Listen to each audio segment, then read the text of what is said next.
English నేర్చుకోవడం, అనర్గళంగా మాట్లాడడం మీ కల? వెంటనే కాల్ చేసి క్లాసెస్‌కి రిజిస్టర్ అవ్వండి.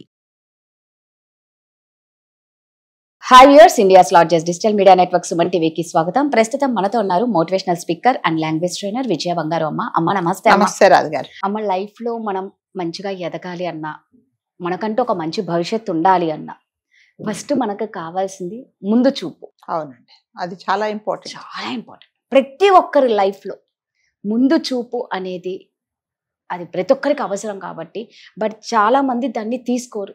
ఏదో ఇప్పటికి అయిపోయిందా, ఇప్పుడు చాలు, తర్వాత కథ తర్వాత అనే దాని వల్ల చాలా మంది కష్టాల పాలైన వాళ్ళు ఉన్నారు. ఇప్పుడు మనం for example insurance, health insurance కూడా అన్నమాట, తీసుకోండి అని ఎంత మన అవేర్నెస్ ఇచ్చినా కూడా నాకెందుకు వస్తుందిలే, నాకు రాదంటారు. పడుతుంది పెద్దది, అప్పుడు దాని వాల్యూ తెలుస్తుంది. అందుకే అమ్మ, ప్రతి ఒక్కరి జీవితంలో ముందు చూపు అనేది అవసరం. అది ఎలా? అవునండి, మీరు అన్నట్టుగా ప్రతి దానికి, అంటే రేపు ఏమవుతుందో తెలియదు. అంటే మీరు అన్నట్టుగా బండ్లు ఓడలు అవుతాయి, ఓడలు బండ్లు అవుతాయి అన్నట్టుగా, అంటే ఇవాళ మనము ఉన్న స్థితి రేపు ఉంటుందా ఉండదో తెలియదు మనకి. కాబట్టి అంటారు కదా, దీపం ఉన్నప్పుడే ఇల్లు చక్క పెట్టుకోవడం అని. అంటే మన దగ్గర డబ్బులు ఉన్నప్పుడు అంటే అనవసరమైన జల్సాలకు పోకుండా, వాళ్ళేదో ఖర్చు పెట్టారు, వీళ్ళేదో ఖర్చు పెట్టారు, వాళ్ళేదో కొన్నారు, వీళ్ళేదో కొన్నారు అనుకుంటే, అసలు నేనేంటి, నాకు ఇది అవసరమా అనేది కంపల్సరీగా చూసుకోవాలండి. అంటే పొదుపు అనేది కంపల్సరీగా, అంటే 100 రూపాయలు మీరు సంపాదిస్తే కనీసం 5 రూపాయలు మీరు వెనకేసుకుంటే అది మీకు ముందు చాలా పనికి వస్తుంది. పర్వాలేదు అని అనుకుంటే, నేను చాలా మంది ఇప్పుడు చూస్తున్నామండి, సాఫ్ట్వేర్ ఇంజనీర్స్ మరి ముఖ్యంగా, వాళ్ళ జాబ్స్ ఎప్పుడు పోతాయో తెలియదు, ఎప్పుడు ఉంటాయో తెలియదు. ఇవాళ 3 లక్షలు 2 లక్షల ప్యాకేజ్ రాగానే ఇంకా ఒక కారు కొనేసి, ఒక ఇల్లు కొనేసుకొని, ఇంకా మొత్తం ఈఎంఐలు తీసేసుకొని, రేపు పొద్దున వాడు తీసేసాడు అనుకోండి, అప్పుడు మళ్ళీ మీరు ఇబ్బంది పడాల్సి వస్తుంది. కాబట్టి అంటే ఈ రోజు ఉన్న అదే మీకు గవర్నమెంట్ జాబ్ అనుకోండి, మీకు సెక్యూరిటీ ఉంటుంది. గవర్నమెంట్ జాబ్లో ఎప్పుడు తీసేయడం అంటూ ఉండదండి. ఈ ప్రైవేట్ జాబ్స్లో ఏమవుతుంది, ఎప్పుడు ఉంటాయో ఎప్పుడు పోతాయో తెలీదు. అలాంటప్పుడు ఏంటంటే పొదుపు చేసుకోవడం అనేది చాలా ఇంపార్టెంట్. అనవసరమైన జలసాలకు పోవడం ఫస్ట్ ఆఫ్ ఆల్.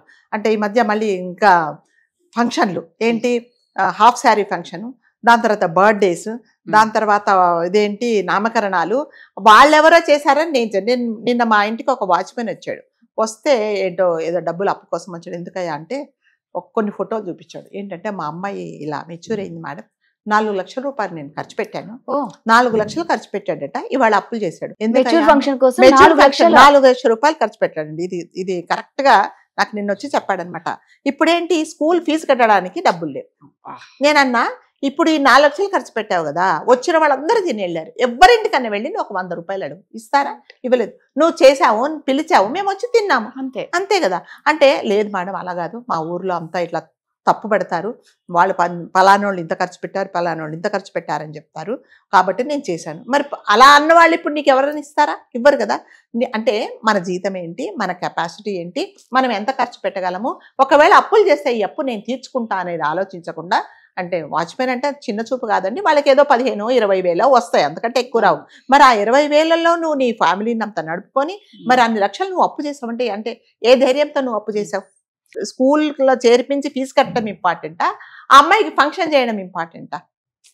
అది ఎవరికి వాళ్ళు ఆలోచించుకోవాలి. ఏంటంటే కంపారిజన్, వాళ్ళు చేశారు, వీళ్ళు చేస్తారు, వీళ్ళు చేశారు. ఇంకో ఈ మీరు అన్నట్టుగా ఫంక్షన్స్ ఏంటంటే అదొక పెద్ద అడ్వర్టైజ్మెంట్ అనమాట.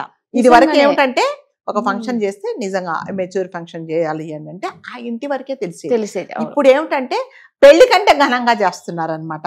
పెద్ద విలువైన గిఫ్ట్లు ఇవ్వడము, చాలా ఆ పెళ్లి కూతురుని తయారు చేసినట్టుగా చేయడము, దానికి ఫోటోషూట్లు చేయడము, ఇవన్నీ ఏమిటంటే డబ్బులు ఉండే వాళ్ళు చేసుకుంటారు. ఎందుకంటే వాళ్ళు ఎలాగైనా అంటారు కదా, జుట్టు ఉన్నమ్మా ఎలా ఏ ముడి వేసుకున్నా బాగానే ఉంటుందని. డబ్బులు లేని వాళ్ళు ఏంటంటే పక్కన మీరు వాళ్ళతో కంపేర్ చేసుకుంటే అప్పులు పాలయ్యి ఇబ్బంది పడేది మీరే. సో కాబట్టి అనవసరమైన జల్సాలకు పోతే అప్పుల పాలం కంపల్సరీగా అవుతాం.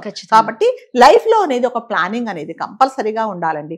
అంటే ప్లానింగ్ ఏంటంటే, నా జీతం ఇంత, నా ఖర్చులు ఇంత, నేను ఇంత పొదుపు చేసుకోవాలి. పొదుపు అంటే మీకున్న డబ్బులో పొదుపుకు చేసుకోవడానికి వీలవుతుందా లేదా అనేది కూడా ఇంపార్టెంట్. ఇప్పుడు 20,000 జీతం, అందులో ఏం పొదుపు చేసుకుంటారు చెప్పండి? ఒక ఫ్యామిలీ, 2 పిల్లలు, అవన్నీ. కాబట్టి అక్కడికక్కడ జరుపుకోవాలి. కానీ మీరు అప్పులు చేసుకుంటే అప్పుల పాలైపోతారు, అంతకంటే ఏం లేదు. అనవసరమైన జలసాలు, వాళ్ళకుంది వీళ్ళకుంది, వాళ్ళు అది కొన్నారు వీళ్ళు ఇది కొన్నారు అని అంటే వాళ్ళు కొనుక్కుంటారు. వాళ్ళకి ఏం ప్లాన్స్ ఉండేది కొనుక్కున్నారు మనం ఆలోచించుకోవాలి, అంతే కదా. వాళ్ళు కొన్నారు వాళ్ళు చేసుకున్నారు అని అంటే, ఇప్పుడు మీ దగ్గర ఏదో పెద్ద బంగారం లాగా ఉంది, నాకు కావాలంటే నేను కొనుక్కోగలనా లేనా అనేది నేను ఆలోచించుకోవాలి కదా. అప్పులేముందండి, ఇప్పుడు ఇంకొకటి తెలుసా, అప్పులు ఇస్తారు కానీ అప్పు ఇచ్చిన తర్వాత వాళ్ళు ఎలాంటి హరాస్మెంట్ చేస్తారో, చాలా హరాస్ చేస్తారండి. అప్పుడు ఎందుకు కొనుక్కున్నావు, నీకు అవసరమా అని చెప్తారు. ఇప్పుడు ఫంక్షన్లు కూడా అంతే, ఫంక్షన్ జరిగినప్పుడు నలుగురు వస్తారు, ఓ ఆవు అంటారు, చక్కగా తింటారు వెళ్ళిపోతారు. రేపొద్దున అప్పుల పాలైతే నిన్ను ఎవడు చేయమన్నాడు అప్పులు చేశాను వాళ్ళే అంటారు, తిని వెళ్ళిన వాళ్ళే అంటారు. కాబట్టి అసలు మనకి ఇది అవసరమా, మనం ఏం చేయాలి, చేస్తే మరి అప్పులు చేస్తే తీర్చుకుంటే దారి ఏంటి అనేది కంపల్సరీగా ఆలోచన.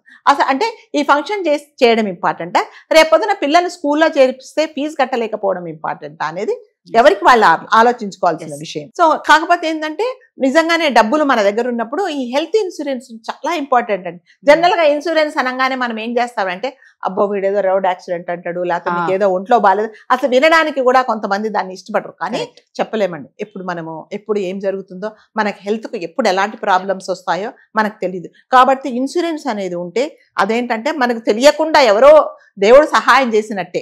ధైర్యం కదా, ఇప్పుడు ధైర్యం కాదు, ఇంట్లో ఉన్న వాళ్ళకందరికీ ధైర్యమే అంతే. నిజంగానంటే భగవంతుడు మన చిన్న చూపు చూసి ఒకవేళ పోతే కూడా నీ ఫ్యామిలీ రోడ్డున పడకుండా నువ్వు సంపాదించిన డబ్బులు వాళ్ళకు ఉంటాయి. అంతేగాని ఇన్సూరెన్స్ అనగానే ఇన్సూరెన్స్ ఏజెంట్ వచ్చాడనుకోండి, చాలా మంది వాళ్ళతో మాట్లాడడానికి కూడా ఇష్టపడరండి. వాడు పాపం నిజంగా వాళ్ళు మన కోసమే వస్తారు, సార్ ఇది ప్లాన్స్, మీరు ఇలా చేసుకుంటే, ఇంత పొదుపు చేసుకుంటే మీకు చాలా ఉపయోగపడుతుంది, మీ ఫ్యామిలీకి ఉపయోగపడుతుంది సార్ అని చెప్తే కూడా ఎవరు వినరు. కానీ నిజంగా వాళ్ళు చెప్పేది చాలా కరెక్ట్ అండి. అలా ఇన్సూరెన్స్ చేసుకుంటే చాలా మంచిదేనండి. రేపు పొద్దున మనకి నిజంగా ఏదైనా వస్తే హాస్పిటల్లో ఉన్నప్పుడు కొన్ని హాస్పిటల్స్ లో ఇన్సూరెన్స్ వాళ్ళు ఇంప్లిమెంట్ చేస్తారు, అది మనకే యూస్ఫుల్ కదండి. కానీ అలా ఎవరు చేసుకోవట్లేదు. అంటే ఇవాళ తిన్నానా, ఇవాళ నాకు పబ్బం కలిసిందా అనేది చూస్తున్నా, రేపు ఏంటి అని ఆలోచించరు. ఎప్పుడైతే ఎవరైనా జీవితంలో రేపు అనేది ఎవరైతే ఆలోచించకుండా ప్లానింగ్ చేయని వాళ్ళందరి లైఫ్ లో ఎట్లా అంటే ఇబ్బందులు పాలే అవుతాయి. ఇప్పుడు నిజంగా అంటే డబ్బులు ఉండే వాళ్ళు ఉంటారండి, కొన్ని కోట్లు ఉండే వాళ్ళకి పెద్ద లెక్క కాదు. వాళ్ళు కొంతమంది ఏంటంటే జీవితంలో డబ్బులు ఖర్చు పెట్టడానికే పుడతారు, కొంతమంది ఏంటంటే కష్టపడి సంపాదించడానికే ఉంటారు. కాబట్టి సంపాదించిన దాంట్లో ఉన్న దాంట్లో పొదుపు చేసుకోవాలి. మా రిలేటివ్ ఒక ఆవిడ ఉంటుందంటే, ఆవిడ ఏమంటదంటే, జీతం రాగానే కనెక్ట్ గా ఇది అవసరమా లేకుండా ఒక 200 తీసుకోండి, ఇవి నాకు కాదు అనేసి 200 నుంచి 500 రూపాయలు దాచిపెట్టేస్తుంది. అలా దాచిపెట్టిన డబ్బులే ఇవాళ తను రిటైర్ అయిన తర్వాత కొన్ని వేల రూపాయలు, ఒక 2 లక్షలు 3 లక్షలు అయ్యాయి. ఆమెకు తెలియదు అసలు ఆ డబ్బులు ఎంత దాచిందో కూడా తెలియదు. ఒక చోట అంటే ఎవరి దగ్గర పెట్టడమో ఏదో బ్యాంకులో వేసుకుంది. ఇప్పుడు ఆ డబ్బులే తను ఆదుకుంటున్నాయి అనమాట. అంటే ఎప్పుడైనా సరే ఇవాళ నా జీతం 50,000, 50,000లో 2,000 నావి కాదు అని మీరు దాచుకోండి. ఇది అవసరమైతే ఇక ప్రాణం పోతుంది అని అంటే తప్ప ఇది కాదు. మన నారాయణమూర్తి గారు వాళ్ళ మిస్సెస్ సుధామూర్తి గారు నాకు ఒకటి చెప్పారనమాట, నాకంటే కాదు మామూలుగా జనరల్ గా సోషల్ మీడియాలో చెప్పారు. ఏం చెప్పారంటే, ఆయన నారాయణమూర్తి గారు నేను ఒక సాఫ్ట్వేర్ కంపెనీ నేను స్టార్ట్ చేస్తాను అన్నప్పుడు డబ్బులు లేవు ఆయన దగ్గర, నిజంగానే డబ్బులు లేకపోతే వాళ్ళ మదర్ సుధామూర్తి గారు వాళ్ళ మదర్ ఇలా అంటున్నారు అంటే, ప్రతి నెల నువ్వు డబ్బులు దాచుకున్నావు అంటే ఆయనకు తెలియకుండా ఇవిడ దాచిందంట. 20,000 రూపాయలు ఇచ్చిందంట ఆయనకి. నా దగ్గర ఉండేది ఇవే డబ్బులని. ఆ 20,000 రూపాయలతో ఆయన స్టార్ట్ చేసి వాళ్ళ కొన్ని లక్షల మందికి ఉద్యోగం ఇచ్చారు. తను పొదుపు చేయబట్టే కదా ఆ డబ్బులు. అంటే ఆ పరిస్థితుల్లో వాళ్ళకి ఆ రోజులలో ఆ 20,000 చాలా ఎక్కువ. సో మన డబ్బులు మననే ఆదుకుంటాయి. మనం దానాలు ధర్మాలు చేయొద్దు, మన కోసమనే మనం ఖర్చు పెట్టుకోవాలంటే కంపల్సరీగా పొదుపు అనేది చాలా ఇంపార్టెంట్. అనవసరమైన జలసాలకపోతే మనం ఇబ్బంది పడతాం అంతే. పులుని చూసి నక్కవాత పెట్టుకున్నట్టుగా వాళ్ళ కెపాసిటీ ఏంటో, వాళ్ళ ప్లానింగ్స్ ఏంటో, వాళ్ళ ఫైనాన్షియల్ పొజిషన్ ఏంటో మనకు తెలియదు. మన పొజిషన్ ఏంటో మనం చూసుకొని మనం కంపల్సరీగా ఖర్చు పెట్టుకోవాలి. కరెక్ట్. ఎప్పుడు ఏమైతుందో ఎవరి చేతిలో ఉండదు కాబట్టి నిజంగా ముందు చూపు అనేది చాలా అవసరం. ఇంకా ఆరోగ్యం సంబంధిస్తే మాత్రం ఖచ్చితంగా ప్రతి ఒక్కరికి ఇన్సూరెన్స్ అవసరం. ఇప్పుడున్న సాఫ్ట్వేర్ నిజంగానే ఎప్పుడు ఏమైతుందో తెలియదు. ఈ ఏఐ రావడం వల్ల చాలా మంది ఉద్యోగాలు పోయినాయి, అది అందరికీ తెలుసు. నెక్స్ట్ మనమేంటా అనేది కూడా ఆలోచించుకొని ఖచ్చితంగా సేవింగ్స్ అనేది చేసుకోండి. Thank you.